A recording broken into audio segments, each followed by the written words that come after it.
नमस्कार. ग्रंथ सूक्त 17-11 सूत्र लोकमान्य टिळक. 17-11 सूत्र लोकमान्य टिळक. लोकमान्य टिळक हे असे एकमेव राजकीय नेते असावेत की ज्यांच्या आयुष्यावरती एका आध्यात्मिक पोथीमध्ये संपूर्ण अध्याय लिहिला जातो. ती पोथी म्हणजे हरिभक्तपरायण दासगणू महाराज विरचित श्री गजानन विजय, ज्याला लोकप्रिय भाषेमध्ये आपण गजानन महाराजांची पोथी असं म्हणतो. गजानन महाराजांच्या पोथीच्या 15व्या अध्यायाचा आख्यान विषय लोकमान्य टिळक हा आहे, हे लक्षात घेतलं पाहिजे. त्या एकंदरीतच पोथीची जी प्रत्येक अध्यायाची रचना आहे त्यानुसार पहिल्या 5 ओव्यांमध्ये दासगणू महाराज हे वेगवेगळ्या देवतांची प्रार्थना करतात. साधारणपणे 6व्या किंवा 7व्या ओवीपासून ते प्रतिपाद्य विषयाकडे येतात आणि मग पुन्हा एकदा त्या अध्यायाच्या प्रत्येक अध्यायाच्या शेवटच्या काही ओव्यांमध्ये दासगणू महाराज हे ईश्वराकडे काही प्रार्थना करतात. अगदी अशाच स्वरूपाचा दासगणू महाराजांनी लिहिलेल्या गजानन महाराजांच्या पोथीतल्या 15व्या अध्यायाची रचना आहे. या अध्यायातल्या जवळजवळ 98-99 ओव्या, मूळ अध्याय 119-120 ओव्यांचा आहे. यातल्या 98 ते 99 ओव्या या लोकमान्य टिळकांच्या चरित्राला वाहिलेल्या अशा ओव्या आहेत. आणि त्यामुळे ग्रंथसूक्त या मालिकेमध्ये काल आपण दासगणू महाराजांनी स्वतः रचलेल्या अशा एका आख्यानाचा विचार केला होता. परंतु त्यामध्ये दासगणू महाराजांच्या आख्यानाचा विषय तो कीर्तनाचा असल्यामुळे मी त्याचं जाहीर वाचन असं केलेलं नव्हतं. पण गजानन महाराजांची पोथी हा आपल्यापैकी अनेकांच्या नित्य पारायणाचा भाग आहे आणि त्यामुळे यातल्या 15व्या अध्यायातल्या लोकमान्य टिळक विषयक लिहिलेल्या काही ओव्यांचं अभिवाचन अशाच स्वरूपाचा आजचा व्हिडिओ असेल. दासगणू महाराज विरचित गजानन विजय या पोथीतला 15वा अध्याय, ज्यातल्या बहुतांश ओव्या, खरं सांगायचं म्हणजे 90% जास्त ओव्या हे लोकमान्य टिळकांचं चरित्र गायन करणाऱ्या आहेत.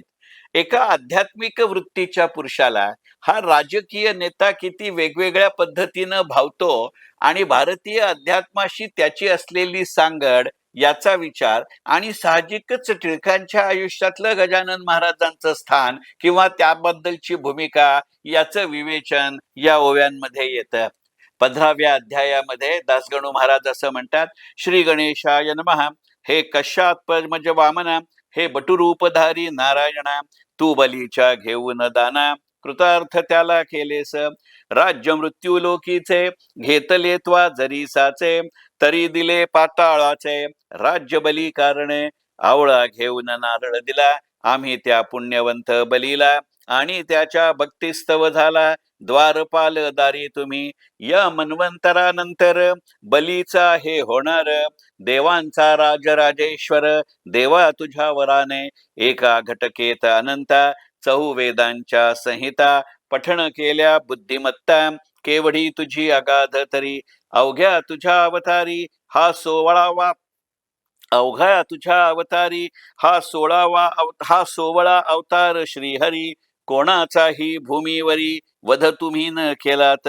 शत्रुमित्रांच्या घरी दिवा, ये अवतारी लाविला बरवा, देवा आणि दानवा, तू वंद्य सारखाच, देवतेही आनंद विले, राक्षस तेही रक्षिले, आपले ईशत्व संभाळिले, याचा अवतारी देवा तू, तुला माझा नमस्कार, असो वामना वारंवार, मस्तकी ठेवा वरद कर, तुम्ही दास गणूच्या. मी सुरुवातीला म्हटलं तसं या 9 ओव्या या एका अर्थानं देवता दर्शनाच्या किंवा प्रार्थनेच्या आहेत. याच्यामधला वामना अवतार आणि आपल्याला तो अवतार माहितीये, त्यातला बळीचा अवतार हाही प्रकार माहितीये. टिळकांच्या स्वातंत्र्य प्राप्तीला याच्याहून जास्त वेगळी काही पार्श्वभूमी समर्पकपत्या मांडता आली असती हा भाग नाही. त्यामुळे या 9 ओव्या टिळकांच्या आयुष्याचा विचार केला तर किती समर्पक होतात हे वेगळेपणानं तुमच्यासारख्या चोखंदळ श्रोत्यांना आणि वाचकांना सांगायला हवं, अशातला भाग नाही. 15व्या अध्यायातल्या 10व्या ओवीपासनं टिळक चरित्राचं गायन दासगणू महाराजांनी या अध्यायामध्ये केलं. तुला टिळक बाळ गंगाधर, महाराष्ट्राचा कोहिनूर, दूरदृष्टीचा सागर, राजकारणी प्रवीण जो, निज स्वातंत्र्यासाठी ज्याने केल्या अनंत खटपटी, ज्याची धडाडी असे मोठी, काय वर्णन तिचे करू.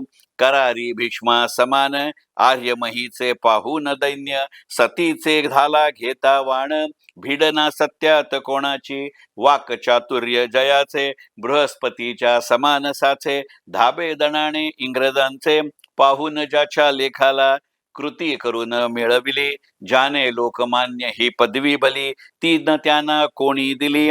ऐसा होता बहादर, तो एकेकाळी अकोल्याला, शिवजयंतीच्या उत्सवाला, लोकाग्रहे येता झाला, व्याख्यान द्याया कारणे, झाली तयारी उत्सवाची, त्या अकोल्यामध्ये साची, मोठमोठल्या विद्वानांची, गेली गडबड उडून, दामले खोलटकर खापर्डे, आणखी विद्वान बडे बडे, जमते झाले रोकडे, त्या अकोल्या ग्रामासी, अध्यक्ष त्या उत्सवाचे नेमिले होते टिळकसाचे, नाव ऐकता टिळकांचे वराड सारे आनंदले, शिवरायांची जयंती याच्या आधीच या प्रांती, झाली पाहिजे होती त्याचे कारण ऐसे पहा, शिवाजीची जन्मदात्री, जी वीरमाता जिजासती, ती वऱ्हाडीच आपुली होती, सिंदखेडी जन्मजेचा, त्या वीरगाजी शिवाजीला, जिने पोटी जन्म दिला, वराड महाराष्ट्र एक झाला, या सतीच्या कर्तृत्वे, माता होती वराडी, पिता महाराष्ट्री शहाजी गडी, अवघ्या दाम्पत्यात ही जोडी, खचित होती अनुपम, आधीच उत्सव शिवाजीचा, जो कलिजा महाराष्ट्राचा, आणखी वरी अध्यक्ष त्याचा, टिळक बाळ गंगाधर, आधी 1 महिना तयारी, उत्सवाची चालली खरी, ज्याच्या त्याच्या अंतरी, आनंद होत चालला, अध्यक्ष उपाध्यक्ष निवडिले, स्वयंसेवक तयार झाले, कैकांचे म्हणणे पडले, ऐशा रीती विबुध हो, या शिवजयंती उत्सवाला आपण शेगावचे महाराजाला, श्री स्वामी समर्थ गजाननाला, म्हणजे दुग्धात साखर पडेल की, शिवाजीच्या राष्ट्रोद्धारा आशीर्वाद होता खरा, समर्थांचा साजिरा म्हणून तडीच गेला तो, टिळकांचे राजकारण हेच जिजाई हृदयरत्न, ज्याला पाहिजे आशीर्वचन समर्थांचे विबुध हो, ते कित्याका पसंत पडले, कित्याकास नाही रुचले, जान रुचले ते बोलले उघड उघड येणे रीती, तो शेगावचा अवलिया कशाचा आणि ताये ठाया, तो काहीतरी करोनिया विक्षोभ करील सभेचा, फिरेल नागवा सभेत गिण गिण गणांत ऐसे म्हणत, मारील वाटे कदाचित तो लोकमान्याला, काही लोक न बोलले हे न म्हणणे चांगले, गजाननाची पावले लागली पाहिजेत सभेला, त्याचे जे का वेडेपण ते आहे वेड्या कारण, जे कोणी विद्वान सज्जन त्यासी नवदती वेड्यापरी, खरे खुरे राष्ट्रोद्धारक, जरी टिळक असती एक, तरी महाराज निशंक, सभेस येतील येठाया, खऱ्या खोट्याची परीक्षा, साधूच हे करती देखा, म्हणून सांगतो भिवू नका, त्यांना आमंत्रण देण्यास, ऐसी भवती न भवती झाली, मंडळी शेगावास आली, आमंत्रण ते द्या या भली, सभेचे श्री गजानना, येताच दादा खापर्ड्यासी, बोलते झाले पुण्यराशी, आम्ही येऊ सभेसी, तुमच्या शिवाजी उत्सवाच्या वेड्यापरीन तेथे करू, जागीच बसून मौन धरू, सुधारकांचा कधी न करू, मनोभंग मनाचा, करावयासी राष्ट्रोद्धार, योग्य बाळ गंगाधर, याच्या परीन होणार, राष्ट्रप्रेमी पुरुष पुढे, स्नेही त्या टिळकांचा, अण्णा पटवर्धन नावाचा, शिष्य नरसिंह सरस्वतीचा, आळंदीचा असे जो, त्या दोघा पुरुष पाहण्यास आम्ही येऊ अकोल्यास, ते ऐकता खापर्ड्यास, अति आनंद झाला, पहा पहा कोल्हटकरा, वऱ्हाड प्रांताचा ज्ञान हिरा, याने वृत्तांत जाणीला सारा, जो का झाला अकोल्यात, यावरून संतांचे ज्ञान केवढे अगाध साचे, खऱ्या राष्ट्र पुरुषाचे प्रेम यांना पहा किती, बोलावयाची आपणास जरूर पडली न काही न खास, तेच होऊन आपणास येतो म्हणून म्हणाले, मुहूर्त या उत्सवाला अति उत्तम लागला, चला वंदून समर्थाला आपण जाऊ अकोल्यास, खापर्डे कोल्हटकर निघून गेले, खापर्डे कोल्हटकर निघून गेले साचार, आला 8 दिवसांवर, सभेचा तो दिवस पहा, वऱ्हाड सारे आनंदले, ज्यांना त्यांना वाटले,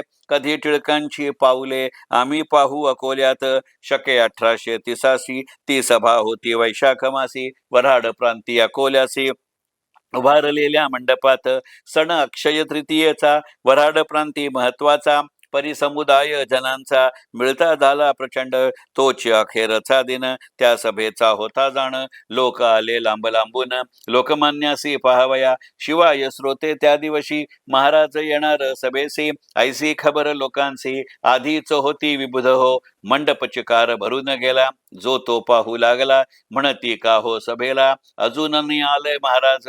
परी ते सभा भरण्याआधी येऊन बैसले मंडपामध्ये. साधू आपल्या वाणी सकधी असत्य त्यानं येऊ दे. सभे माझी उच्चस्थानी बसले होते कैवल्यदानी. गादी सलोडा टेकुनी जीवनमुक्त साधूवर. सिंहासनाच्या अग्रभागा टिळकांस दिली होती जागा. त्यांच्या सन्निध बसले बघा अण्णासाहेब पटवर्धन. श्रीकृष्णाचा नंदन गणेश ज्याचे नामाभिधान. खापर्डे कुलाचा कुलभूषण. एका बाजूस टिळकांच्या दामले कोल्हटकर त्या ठाई. भावे व्यंकटराव देसाई सभेचे पुढारी पाही. चमकत होते ते ठाया आणि एक व्याख्याते विद्वाने तर बसले होते सभोवार. त्यांचे वर्णन कोठवर करावे मी एका मुखे. सभे लागी आरंभ झाला हेतू प्रथम निवेदिला. मग व्याख्यान सिंह उठला टिळक बोलावया ते. दिवस आजचा धन्य धन्य आहे पहा हो सज्जन. स्वातंत्र्यासाठी ज्याने प्राण खर्चिले आपुले पूर्वकाली. त्या धनुर्धर योद्ध्याची वीरगाजी शिवाजीची जन्मजयंती आहे साची. म्हणून आपण मिळालो त्या रणगाजी शिवाजीला. रामदासे हाती धरला म्हणून ज्याचा बोलबाला झाला भरतखंडामध्ये. 23 आज येथे झाले आशीर्वाद द्याया आले. श्री गजानन साधू भले आपुलिया सभेस. म्हणून शिवाजीचे परी सभा यशस्वी होवो खरी. अशाच सभेची जरुरी आहे सांप्रत राष्ट्राला. स्वातंत्र्य सूर्य मावळला दास्यत्वाचा काळो खपडला. स्वातंत्र्य नाही जगी जाला तो समाज प्रेतव्रत. यासाठी म्हणून आहे करणे प्रयत्न. ज्या शिक्षणे करून राष्ट्रप्रेम वाढेलो हो. ऐसे शिक्षण पुढल्या प्रती देणे भाग निश्चिती. ते शिक्षण हा भूपती देईल का हो अर्भकाला. ऐसे टिळक म्हणाले महाराज आसनी उठून बसले. गरजून त्रिवार बोलले नाही नाही ऐसे पहा. आवेशाच्या भरात बोलले गंगाधर सुत. जे बोलणे किंचित टोचून होते राजाला. त्या भाषणाचा रोख भला समर्थाने जाणीला. आणि हसत हसत शब्द केला ऐशा रीती श्रोते हो. अरे अशानचे पडतात काढण्या दोन्ही दंडाप्रत. ऐसे बोलूनी गणगणांत भजन करू लागले. सभा निर्विघ्न पार पडली. टिळकांची वाहवा झाली. खरे झाले त्याच साली समर्थांचे बाकीत.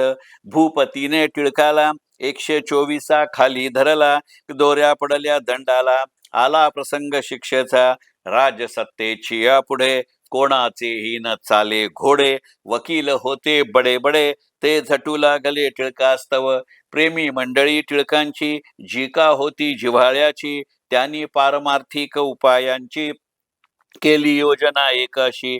दादासाहेब खापर्डे हेही होती गृहस्थ बडे.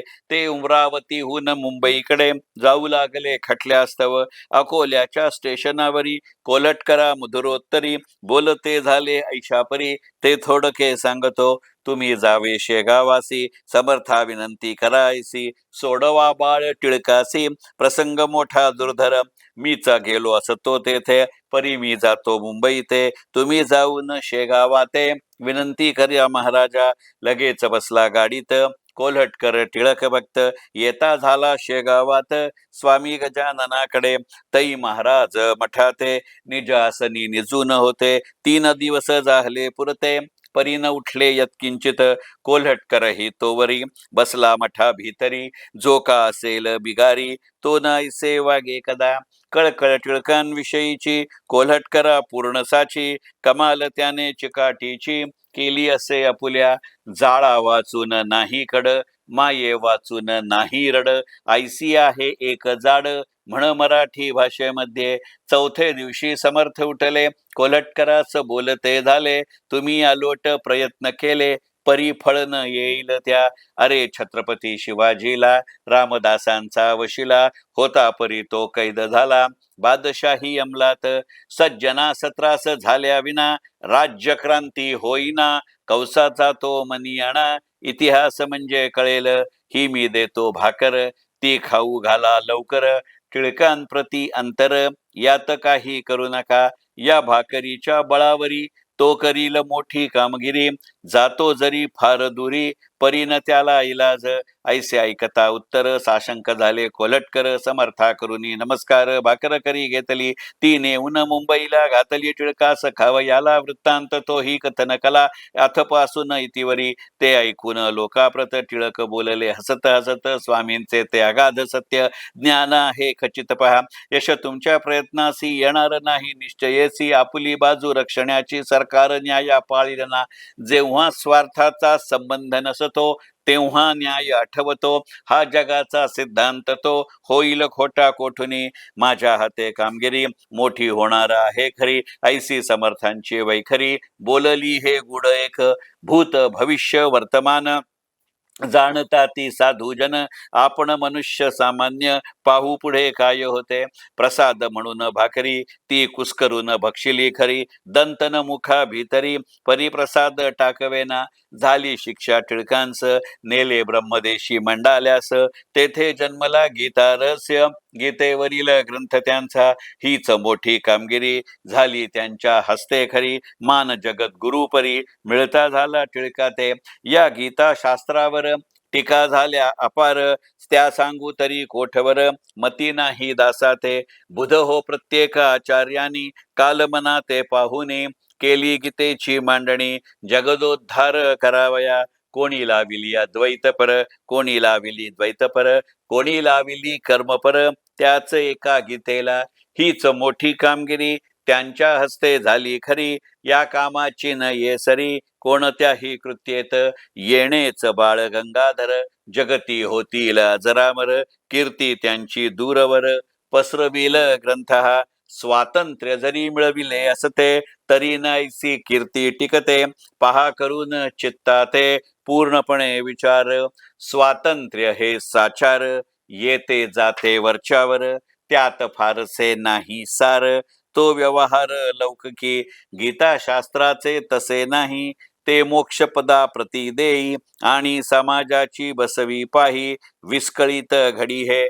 यावत चंद्र दिवाकर, पुरुष बाळ गंगाधर, चिरंजीव निरंतर, राहील कीर्ती रूपाने.